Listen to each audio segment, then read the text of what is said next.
Chapter 16. I open a coffin. Jumping out of a window 500 feet above ground is not usually my idea of fun, especially when I'm wearing bronze wings and flapping my arms like a duck. I plummeted toward the valley and the red rocks below. I was pretty sure I was going to become a grease spot on the Garden of the Gods as Annabeth yelled from somewhere above me, "Spread your arms! Keep them extended!" A small part of my brain that wasn't engulfed in panic heard her, and my arms responded. As soon as I spread them out, the wings stiffened, caught by the wind, and my descent slowed. I soared downward, but at a controlled angle like a kite in a dive. Experimentally, I flapped my arms once. I arced into the sky, and the wind whistled in my ears. "Yeah!" I yelled. The feeling was unbelievable. After getting the hang of it, I felt like the wings were part of my body. I could soar and swoop and dive anywhere I wanted to. I turned and saw my friends, Rachel, Annabeth, and Nico, spiraling above me, glinting in the sunlight. Behind them, smoke billowed from the windows of Daedalus's workshop. "Land!" Annabeth yelled. "These wings won't last forever." "How long?" Rachel cried. "I don't want to find out," Annabeth said. We swooped down toward the Garden of the Gods. I did a complete circle around one of the rock spires and freaked out a couple of climbers. Then the four of us soared across the valley, over a road, and landed on a terrace of the visitor center. It was a late afternoon, and the place looked pretty empty, but we ripped off our wings as quickly as we could. Looking at them, I could see how Annabeth was right. The self-adhesive seals that bound the wings to our backs were already melting, and we were shredding bronze feathers. It seemed a shame, but we couldn't fix them, and couldn't leave them around for mortals, so we stuffed the wings in the trash bin outside the cafeteria. I used the tourist binocular camera to look up at the hill where Daedalus's workshop had been, but it had vanished. No more smoke, no broken windows, just the side of a hill. The workshop moved, Annabeth guessed. There's no telling where. "What do we do now?" I asked. "How do we get back in the maze?" Annabeth gazed at the summit of Pike's Peak in the distance. "Maybe we can't. If Daedalus died, he said his life force was tied to the labyrinth. The whole thing might have been destroyed. Maybe that'll stop Luke's invasion." I thought about Grover and Tyson, still down there somewhere, and Daedalus, even though he'd done some terrible things and put everyone I cared about at risk. It still seemed like a pretty horrible way to die. "No," Nico said. "He isn't dead." "How can you be sure?" I asked. "I know when people die. It's a feeling I get, like a buzzing in my ears." "What about Tyson and Grover, then?" Nico shook his head. "That's harder. They're not humans or half-bloods. They don't have mortal souls." "We have to get into town," Annabeth decided. "Our chances will be better of finding an entrance to the labyrinth. We have to make it back to camp before Luke and his army." "We could just take a plane," Rachel asked. I shuddered. "I don't fly." "But you just did." "That was low flying," I said, "and even that's risky. Flying up really high, that's Zeus's territory. I can't do that. Besides, we don't have enough time for a flight. The labyrinth is the quickest way back." I didn't want to say it, but I was also hoping that maybe, just maybe, we would find Grover and Tyson along the way. "So we need a car to take us into the city," Annabeth said. Rachel looked down into the parking lot. She grimaced, as if she were about to do something she regretted. "I'll take care of it." "How?" Annabeth asked. "Just trust me." Annabeth looked uneasy, but nodded. "Okay. I'm going to go buy a prism at the gift shop, try to make a rainbow, and send an iris message to camp." "I'll go with you," Nico said. "I'm hungry." "I'll stick with Rachel, then," I said. "Meet you guys in the parking lot?" Rachel frowned, like she didn't want me with her. That made me feel kind of bad, but I followed her down to the parking lot anyway. She headed toward a big black car parked at the edge of the lot. It was a chauffeured Lexus, like the kind I always saw driving around Manhattan. The driver was out front reading a newspaper. He wore a dark suit and a tie. "What are you going to do?" I asked Rachel. "Just wait here," she said miserably. "Please." Rachel marched straight up to the driver and talked to him. He frowned. Rachel said something else. He turned pale and hastily folded up his magazine. He nodded and fumbled for his cell phone. After a brief call, he opened the back door of the car for Rachel to get in.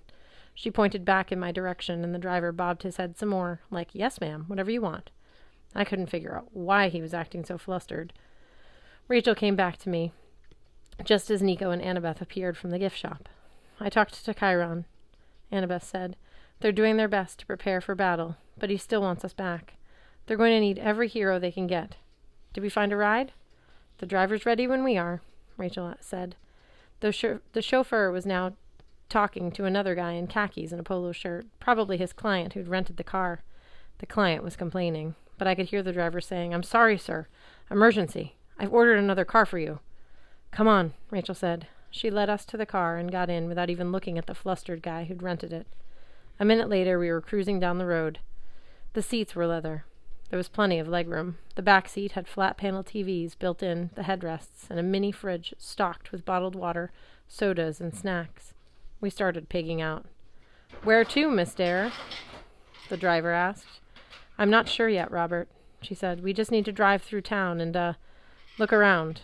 "Whatever you say, miss." I looked at Rachel. "Do you know this guy?" "No, but he dropped everything to help you." "Why?"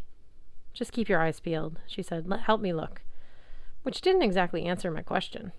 We drove through Colorado Springs for about half an hour and saw nothing that Rachel considered a possible labyrinth entrance. I was very aware of Rachel's shoulder pressing against mine. I kept wondering who she was exactly, and how she could walk up to some random chauffeur and immediately get a ride. After about an hour, we decided to head north toward Denver, thinking that maybe a bigger city would be more likely to have a labyrinth entrance. But we were all getting nervous. We were losing time. Then, right as we were leaving Colorado Springs, Rachel sat bolt upright. "Get off the highway." The driver glanced back. "Miss? I saw something, I think. Get off here." The driver swerved across traffic and took the exit. "What do you see?" I asked, because we were pretty much out of the city now. There wasn't anything around except hills, grassland, and some scattered farm buildings. Rachel had the driver turn down this unpromising dirt road. We drove by a sign too fast for me to read it, but Rachel said, "Western Museum of Mining and Industry." For a museum, it didn't look like much. A little house, like an old-fashioned railroad station, some drills and pumps and old steam shovels on display outside. "There," Rachel pointed to a hole in the side of a nearby hill, a tunnel that was boarded up and chained. An old mine entrance. "A door to the labyrinth?" Annabeth asked. "How can you be sure?" "Well, look at it," Rachel said. I can see it, okay?" She thanked the driver and we all got out. He didn't ask for money or anything. "Are you sure you'll be all right, Miss Dare?" "I'll be happy to call your—" "No," Rachel said. "No, really. Thanks, Robert. We're fine." The museum seemed to be closed, so nobody bothered us as we climbed the hill to the mine shaft. When we got to the entrance, I saw the mark of Daedalus engraved on the padlock. Though how Rachel had seen something so tiny all the way from the highway, I have no idea. I touched the padlock and the chains fell away. We kicked down a few boards and walked inside. For better or worse, we were back in the labyrinth. The dirt tunnels turned to stone. They wound around and split off and basically tried to confuse us, but Rachel had no trouble guiding us. We told her we needed to get back to New York, and she hardly even paused when the tunnels offered a choice. To my surprise, Rachel and Annabeth started up a conversation as we walked. Annabeth asked her more about her background, but Rachel was evasive, so they started talking about architecture. It turned out that Rachel knew something about it from studying art. They talked about different facades on buildings around New York. "Have you seen this one? Blah, blah, blah." So I hung back and walked next to Nico in uncomfortable silence. "Thanks for coming after us," I told him at last. Nico's eyes narrowed. He didn't seem as angry as he used to, just suspicious, careful. "I owed you for the ranch, Percy. Plus, I wanted to see Daedalus for myself. Minos was right in a way. Daedalus should die. Nobody should be able to avoid death that long. It's not natural." "That's what you were after all along," I said, "trading Daedalus' soul for your sister's." Nico walked for another 50 yards before answering. "It hasn't been easy, you know, having only the dead for company, knowing that I'll never be accepted by the living. Only the dead respect me, and they only do that out of fear." "You could be accepted," I said. "You could have friends at camp." He stared at me. "Do you really believe that, Percy?" I didn't answer. The truth was I didn't know. Nico had always been a little different. But since Bianca's death, he'd almost gotten scary. He had his father's eyes, that intense manic fire that made you suspect he was either a genius or a madman. And the way he'd banished Minos and called himself the king of ghosts, that was kind of impressive. but it made me uncomfortable too. Before I could figure out what to tell him, I ran into Rachel, who'd stopped in front of me. We'd come to a crossroads. The tunnel continued straight ahead, but a side tunnel teed off to the right, a circular shaft carved from black volcanic rock. "What is it?" I asked. Rachel stared down the dark tunnel.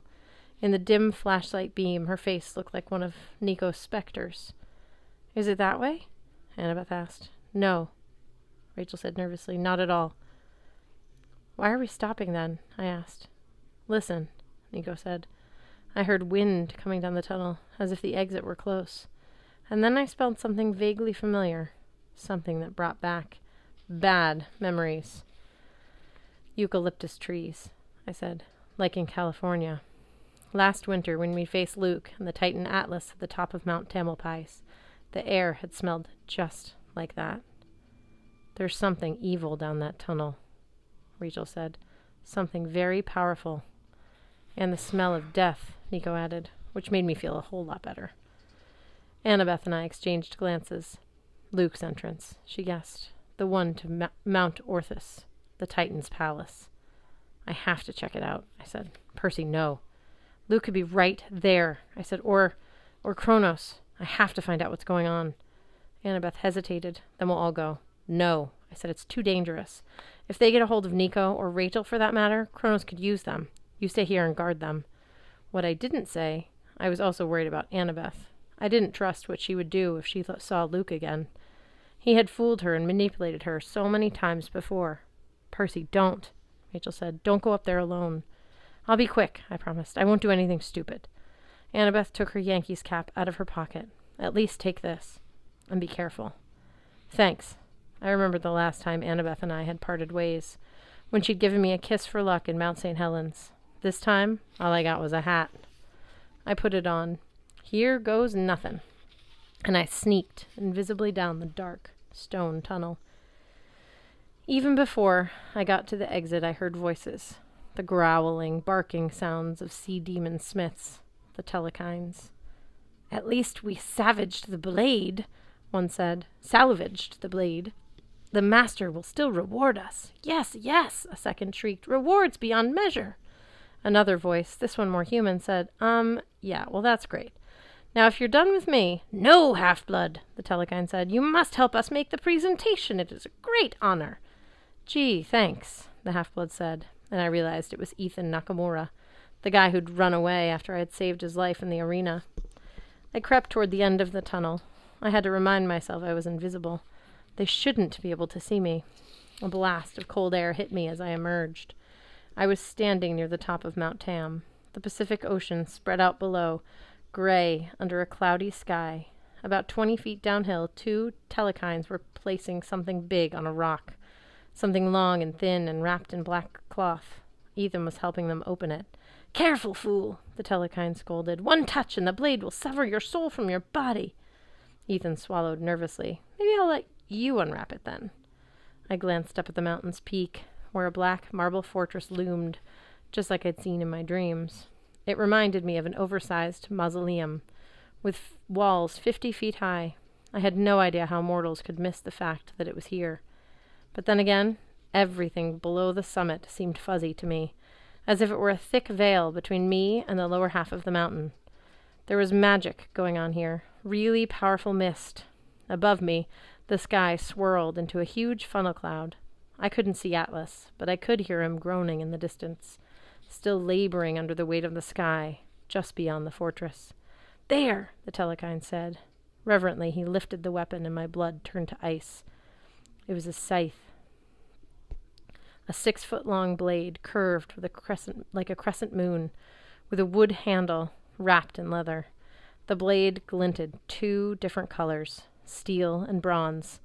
It was the weapon of Kronos, the one he'd used to slice up his father, Oranos, before the gods had taken it away from him and cut Kronos to pieces, casting him to Tartarus. Now the weapon was reforged. "We must sanctify it in blood," the telekine said. "Then you, half-blood, shall present it when the Lord awakes." I ran toward the fortress, my pulse pounding in my ears. I didn't want to get anywhere close to that horrible black mausoleum, but I knew what I had to do. I had to stop Kronos from rising. This might be my only chance. I dashed through the dark foyer and into the main hall. The floor shined like a mahogany piano, pure black and yet full of light. Black marble statues lined the wall.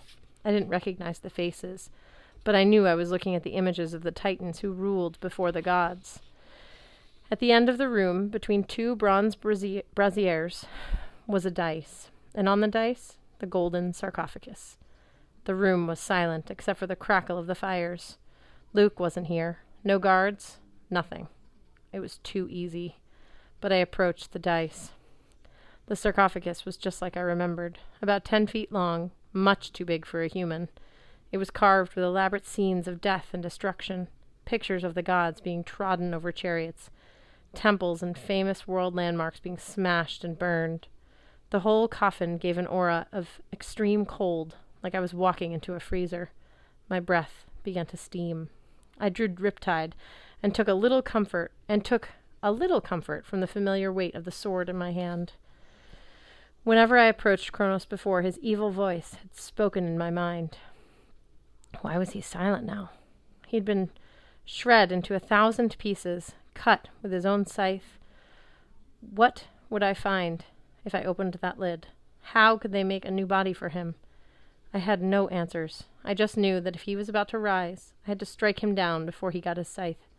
I had to figure out a way to stop him. I stood over the coffin. The lid was decorated even more intricately than the sides, with scenes of carnage and power. In the middle was an inscription carved in letters even older than Greek, a language of magic. I couldn't read it exactly, but I knew what it said: Kronos, Lord of Time. My hand touched the lid. My fingertips turned blue. Frost gathered on my sword. Then I heard noises behind me, voices approaching. It was now or never. I pushed back the golden lid, and it fell to the floor with a huge boom. I lifted my sword, ready to strike, but when I looked inside, I didn't comprehend what I was seeing. Mortal legs, dressed in gray pants, a white t-shirt, hands folded over his stomach. One piece of his chest was missing. A clean black hole about the size of a bullet wound, right where his heart should have been. His eyes were closed. His skin was pale, blonde hair, and a scar running down the left side of his face. The body in the coffin was Luke's. I should have stabbed him right then. I should have brought the point of Riptide down with all of my strength. But I was too stunned. I didn't understand. As much as I hated Luke, as much as he had betrayed me, I just didn't get why he was in the coffin and why he looked so very, very dead. Then the voices of the Telekines were right behind me. What has happened? One of the demons screamed when he saw the lid. I stumbled away from the dice, forgetting that I was invisible, and hid behind a column as they approached. Careful, the other demon warned. Perhaps he stirred. We must present the gifts now, immediately.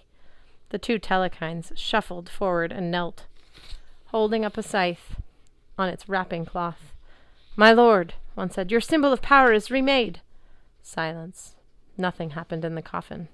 You fool, the other Telekine muttered. He requires the half-blood first. Ethan stepped back. Whoa, what do you mean he requires me? Don't be a coward, the first Telekine hissed. He does not require your death, only your allegiance. Pledge him your service. Renounce the gods. That is all. No, I yelled.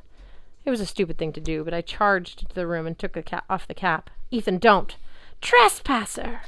The Telekines bared their seal teeth. The master will deal with you soon enough. Hurry, boy. Ethan, I pleaded, don't listen to them. Help me destroy it.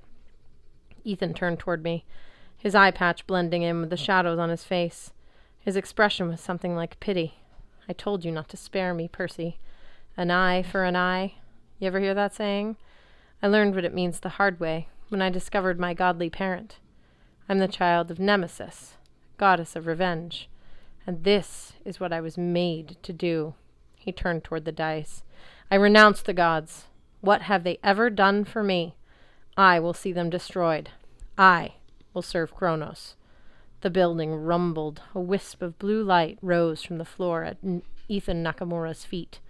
It drifted toward the coffin and began to shimmer like a cloud of pure energy. Then it descended into the sarcophagus. Luke sat bolt upright, His eyes opened, and they were no longer blue. They were golden, the same color as the coffin. The hole in his chest was gone. He was complete. He leapt out of the coffin with ease, and where his feet touched the floor, the marble froze like craters of ice. He looked at Ethan and the Telekines with those horrible golden eyes, as if he were a newborn baby, not sure of what he was seeing. Then he looked at me, and a smile of recognition crept across his mouth. This body has been well prepared. His voice was like a razor blade running over my skin. It was Luke's, but not Luke's. Underneath his voice was another, more horrible sound, an ancient, cold sound, like metal scraping against rock. "Don't you think so, Percy Jackson?" I couldn't move. I couldn't answer. Kronos threw back his head and laughed. The scar on his face rippled. "Luke feared you," the Tyson's voice said. "His jealousy and hatred have been powerful tools. It has kept him obedient. For that, I thank you." Ethan collapsed in terror. He covered his face with his hands. The Telekines trembled, holding up the scythe. Finally, I found my nerve. I lunged at the thing that used to be Luke, thrusting my blade straight at his chest, but his skin deflected the blow like he was made of pure steel. He looked at me with amusement. Then he flicked his hand, and I flew across the room. I slammed against a pillar. I struggled to my feet, blinking the stars out of my eyes, but Kronos had already grasped the handle of his scythe. "Ah, much better," he said. "Backbiter," Luke called it, an appropriate name. "Now that it is reforged completely, it shall indeed bite back." "What have you done to Luke?" I groaned. Kronos raised his scythe. "He serves me with his whole being, as I require. The difference is, he feared you, Percy Jackson. I do not." That's when I ran. There wasn't even any thought to it. No debate in my mind about, gee, should I stand up to him and try to fight again? Nope. I simply ran. But my feet were like lead. Time slowed down around me, like the world was turning to jello. I had had this feeling once before, and I knew it was the power of Kronos. His presence was so strong it could bend time itself. "Run, little hero," he laughed. "Run." I glanced back and saw him approaching, leisurely, swinging his scythe as if he were enjoying the feel of having it in his hands again. No weapon in the world could stop him. No amount of celestial bronze. He was 10 feet away when I heard, "Percy!" Rachel's voice. Something flew past me, and a little blue plastic hairbrush hit Kronos in the eye. "Ow!" he yelled. For a moment, it was only Luke's voice, full of surprise and pain. My limbs were freed, and I ran straight into Rachel, Nico, and Annabeth, who were standing in the entry hall, their eyes wide with dismay. "Luke?" Annabeth called. "What?" I grabbed her by the shirt and hauled her after me. I ran as fast as I ever had run, straight out of the fortress. We were almost back to the labyrinth entrance when I heard the loudest bellow in the world, the voice of Kronos, coming back into control. "After them!" "No!" Nico yelled. He clapped his hands together, and a jagged spire of rock, the size of an 18-wheeler, erupted from the ground right in front of the fortress. The tremor it caused was so powerful the front columns of the building came crashing down. I heard muffled screams from the Telekines inside. Dust billowed everywhere. We plunged into the labyrinth and kept running, the howl of the Titan Lord shaking the entire world behind us.